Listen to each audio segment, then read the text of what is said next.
Companies which operate overseas will face what we call as Forex risk.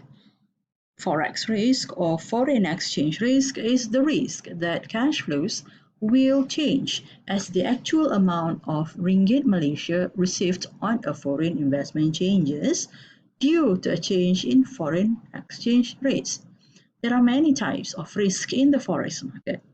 For a company, for example, CIMB Thai or CIMB Niaga Indonesia, they are likely to face first one, leverage risk, second one, counterparty risk, the third one, interest rate risk, the fourth one, transaction risk, and the fifth one, country risk. Now let's see what is depreciation and what is appreciation.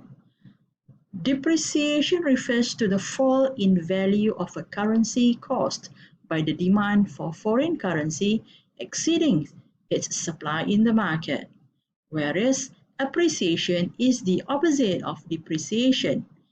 For example, it occurs when there is a rise in the value of a currency. Let's look at the history of foreign exchange. The history starts way before the modern dates. Okay, it started at the 6th century where the first gold coin is believed to be created. However, an important timeline of Forex started actually with gold standard. What is gold standard? The gold standard is a monetary system where a country's currency or paper money has a value directly linked to gold. With the gold standard, countries agreed to convert paper money into a fixed amount of gold. In 1834, America moves to gold standard. America moves from bimetallic standard to join countries that adopt gold standard. A bimetallic standard is a monetary system in which a government recognizes coins composed of gold or silver as legal tender. The bimetallic standard, or we call it bimetallism, backs a unit of currency to a fixed ratio of gold and or silver. In 1870, major countries joined the gold standard. These are big or large economic countries, for example, France, Germany, and Japan. Gold standard collapsed during World War I and World War II, and it brought up to the new system that is called Bretton Woods system. Why is it called Bretton Woods? Because the initiative of having new regime of Forex or foreign exchange is done at Bretton Woods. It is a name of a place, all right, in America. Okay, Bretton Woods established a system of payments based on the dollar, US dollar, which defined all currencies in relation to dollar, itself convertible into gold, and above all, as good as gold for trading. US currency was now effectively the world currency, the standard to which every other currency was pegged. So this era is an important era where countries which has foreign currency backed by gold are no longer using it, but instead US has already taken over the role. That means all countries now have backed their currency to US dollar. Official switch to free floating system began in 1973. A floating exchange rate is a regime where the currency price of a nation is set by the forex market based on supply and demand relative to other currencies. This is in contrast to a fixed exchange rate in which the government entirely or predominantly determines the rate. Plaza Accords happened in 1985. Here is where finance ministers from major countries like France, Germany, Japan, UK, and US meet and reach an agreement to depreciate US dollar. Next, Maastricht Treaty signed, and it led to formation of the Eurozone and the new currency called euro.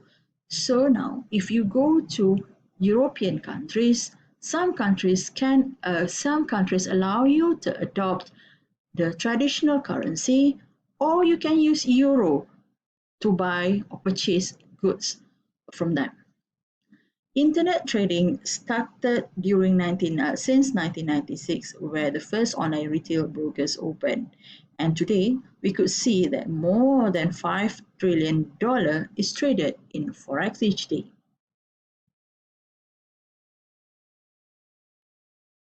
So, who are the top 5 Forex market in the world? Okay, the first one is London. Okay, the global share is 43.1%. US comes into the second place.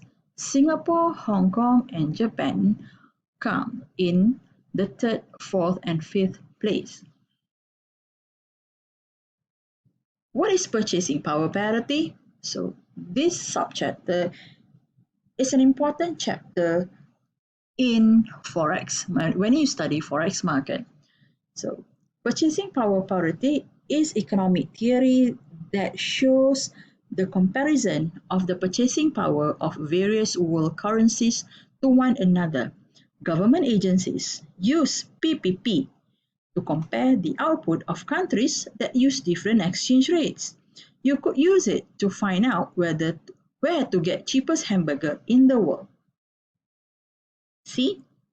A famous representation of PPP is Big Mac Index. Right? It shows us an informal way of measuring the purchasing power parity between two currencies and provides a test of the extent to which market exchange rates result in goods costing the same in different countries. Let's look at the slide. So, there is Big Mac Index. Assuming that the ingredient in Big Mac Index is the same for all countries in the world, we could see that the price of Big Mac Index in Malaysia is much, much, much more cheaper than when you buy the same Big Mac in Norway. Can you guess how much in ringgit Malaysia one Big Mac costs you? Okay, in Norway, it costs $7.88. If you convert to ringgit Malaysia, one Big Mac costs you around ringgit Malaysia. That's right, about 30 ringgit. So, aren't you grateful to be in Malaysia? So, your task is to identify the relations among interest rates, inflation, and exchange rates. I believe that you can read and you can study these subchapters and come out with the answer if we ask you in the final exam. That's all for today. Thank you very much.